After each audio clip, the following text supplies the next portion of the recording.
maamuzi yalikuwa pia ni ya kibaguzi na iliaminika wazalendo hawawezi kutawala. Lakini katika mabadiliko ya mahakama, sheria namba 4/2011 pia ilibadilisha tena jambo lingine kubwa, na kwamba sasa ndani ya mahakama tuwe na watendaji, na ndipo cheo cha mtendaji mkuu wa mahakama pamoja na msajili mkuu ikaingizwa katika sheria ili kuboresha masuala ya utendaji. Ndipo pale akawepo mtendaji mkuu wa mahakama wa kwanza, wakati huo alikuwa ni Mheshimiwa Balozi Hussein Athman Katanga. Kwa sasa ni balozi wa kudumu wa Tanzania New York nchini Marekani. Kaja Mheshimiwa Mathias Kabunduguru. Baadaye 2021 ndipo nami Mheshimiwa Rais akaniteua kutoka Wizara ya Mifugo nikiwa katibu mkuu na kuja sasa kuwa mtendaji mkuu wa mahakama. Kwa hiyo takriban sasa nami na kama miaka karibia 4 ndani ya nafasi hii. Lakini pia alikuwepo msajili mkuu Mheshimiwa Martin Chuma ambaye sasa ni jaji, na kwa sasa ambaye anaendelea kufanya naye kazi ni Mheshimiwa Eva Kiaki Mkia.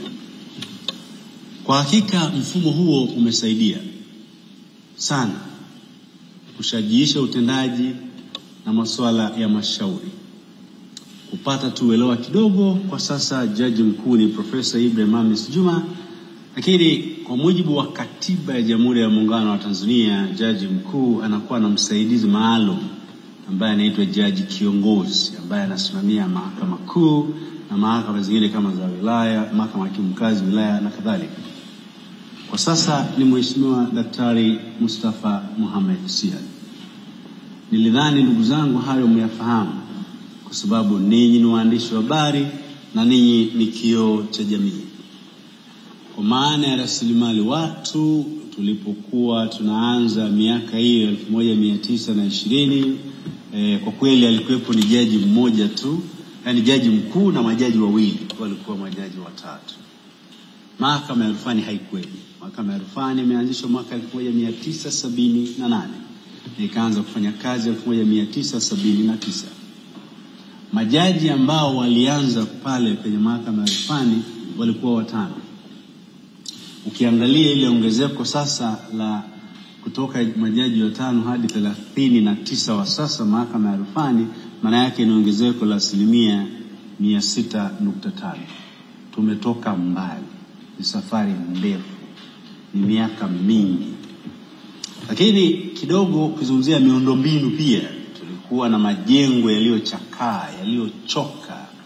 Miaka ile ukiona majengo ambayo yamechakaa, yamechoka, basi utasema nafikiri hii ndio mahakama. Lakini miaka hii ya sasa hadithi imebadilika kabisa. Kidogo nizungumzie swala la miaka 4 ya Mheshimiwa Daktari Samia Suluhu Hassan pia ndani ya mahakama. Yapo mageuzi makubwa sana yaliyofanyika kwenye rasilimali watu. Kwa sasa idadi yetu tulionayo ya watumishi mpaka jana jioni saa 12 ni 5,916. 5,916. Nishukuru idara yetu ya utawala inayosimamiwa na Beatrice Patrick yuko hapa, katika ukurugenzi wa utawala bora Tanzania naye yupo. Kwa sababu sisi mtu akihama saa hiyo ina click, mtu akihamia mahakama muda huo, na ametengeneza mfumo wa tehama kwamba atajua wanawake ni wangapi, wanaume ni wangapi, majaji nini, watehama na kadhalika. Kwa hiyo tumekwenda mbali. Kwa mpaka jana ni 5,916. Lakini mahitaji yetu kwa kweli kwa sasa ni 11,289. Kwa utaona bado kuna ombwe pale, kuna mahitaji ya zaidi, na bado tunashukuru serikali kwa sababu tunaendelea kupewa watumishi. Kwa hicho kipindi cha miaka 4 ambaye amekuwepo Mheshimiwa Daktari Samia Suluhu Hassan, watumishi wa ajira mpya ni zaidi ya 1,300 na bado zingine zinaendelea kupatikana. Sio haba, mabadiliko haya ni makubwa sana. Kwenye mahakama ya rufani alipoingia madarakani walikuwa kama 17 hivi, leo nazungumzia majaji wa mahakama ya rufani 39. Kwa hiyo mwendo ni mzuri sana. Kwenye rasilimali fedha ambayo ndiyo oxygen ya kuongoza na kufanya mabadiliko makubwa, kwa hakika mwendo nao ni mzuri. 2021 hivi bajeti yetu ilikuwa bilioni 160. Lakini kwa sasa bajeti tunayokwenda nayo, ambayo tutegemea iwasilishwe bungeni kipindi cha bajeti cha mwaka huu kwa ajili ya 2025-26, ni bilioni 321. Maana yake kuna ongezeko la zaidi ya bilioni 80. Hilo ni ongezeko kubwa sana, na kati ya hiyo, ndani ya other charges OC, matumizi mengineyo, tunaongezewa kutoka mwaka jana kuja mwaka huu wa fedha kwenda mwaka ujao, zaidi ya bilioni 64 zitakuwa zimeongezeka. Hayo ni mambo makubwa, na lazima pia nikiri kwamba kupangiwa fedha ni jambo moja, lakini kupatiwa fedha hizo ni jambo lingine.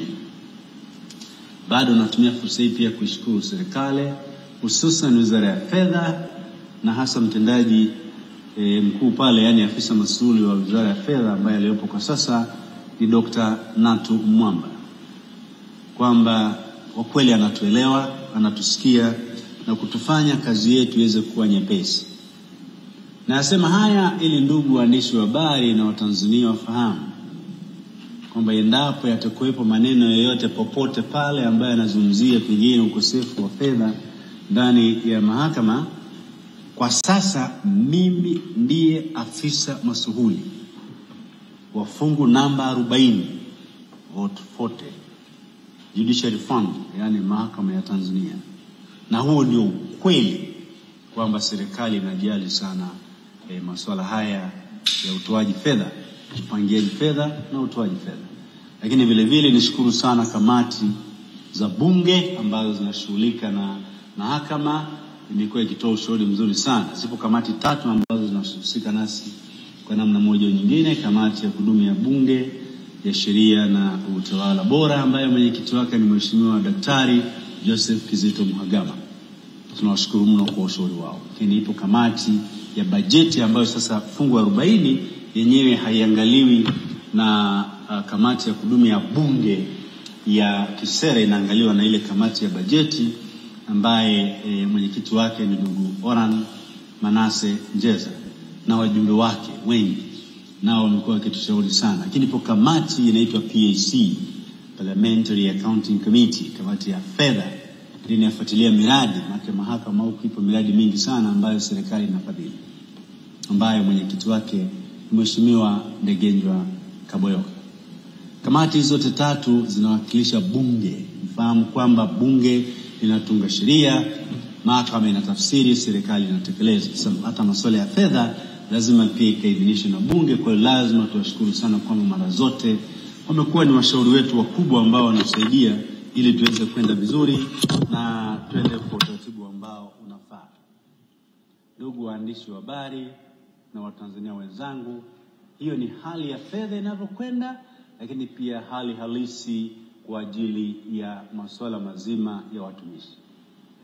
Ndani ya hichi kipindi cha miaka 4 pia ni vyema tukafahamu kwamba yamefanyika yepi katika masuala mazima ya miundombinu. Alafu baadaye nitamalizia kuelezea ile miradi 3 kwa kina ambayo sasa inazinduliwa Jumamosi ya tarehe 5 April 2025. Yapo mageuzi makubwa sana, ndugu waandishi wa habari, yaliyofanyika katika masuala ya ujenzi. Kwa mfano tu, katika ngazi ya mahakama za mwanzo, primary courts, zimejengwa 74. Na hiyo katika ujenzi huo gharama ya fedha iliyotumika ni takriban bilioni 67.5. Mahakama za mwanzo 74, takriban bilioni 67.5 zimetumika. Zimejengwa mahakama za wilaya na zingine zinazoendelea kujengwa 21, na miradi hiyo ya mahakama ya wilaya 21 imegharimu bilioni 29.7. Ni hela nyingi. Mambo mengine yaliyofanyika kwa mfano ni mradi wa ujenzi wa nyumba ya jaji mkuu Chief Justice Palace ambayo ni takriban bilioni 2 na milioni 18, na mradi unaendelea vizuri. Lakini pia kuna ukarabati ambao umefanyika katika mahakama kuu mbili, Tabora na Dodoma, bilioni 3.2. Lakini kama mnavyofahamu pia upo mradi sasa wa makao makuu ya Tume ya Utumishi wa Mahakama, jengo ambalo liko pembeni tu pale, ambalo lina sakafu 6, lile nalo ni bilioni 14.3. Lakini bila kusahau kwamba upo mradi wa makazi ya waheshimiwa majaji, mradi wa nyumba 48 ambazo nazo pia zinazuiliwa. Mradi ule ni bilioni 42.3 na umeshakamilika tayari. Waheshimiwa majaji wengine wameshaanza kuishi pale. Lakini vile vile mkumbuke kuna huu mradi wa hili jengo tulilopa ambalo baadaye nitazungumza kwa kina kidogo. Wenyewe ni bilioni 129.7, bilioni 129.7, wakati ule wa design kwa maana ya fedha za kigeni ni dola za Kimarekani milioni 60. Sasa ukiangalia kwenye mahakama kuu, mahakama ya rufaa na kadhalika, yapo maboresho ambayo yamefanyika kwenye majenzi kwa maana hii miaka 4. Badala sasa ya kujenga mahakama ya mwanzo, mahakama ya wilaya, mahakama kuu na kadhalika, upo ubunifu ambao umekuja wa kitu kinaitwa IJC, Integrated Justice Center, kituo jumuishi cha kutoa haki. Dhana hii maana yake unakuwa na mahakama ya mwanzo pale pale na mahakama ina ngazi 5. Mahakama ya mwanzo pale pale, unakuwa na mahakama ya wilaya, unakuwa na mahakama ya hakimu mkazi, mahakama kuu na mahakama ya rufaa katika jengo moja.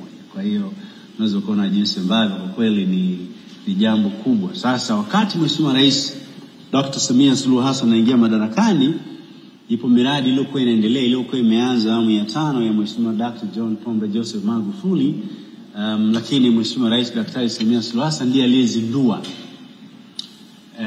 miradi hiyo ambayo ile IJC zimeshakamilika 6.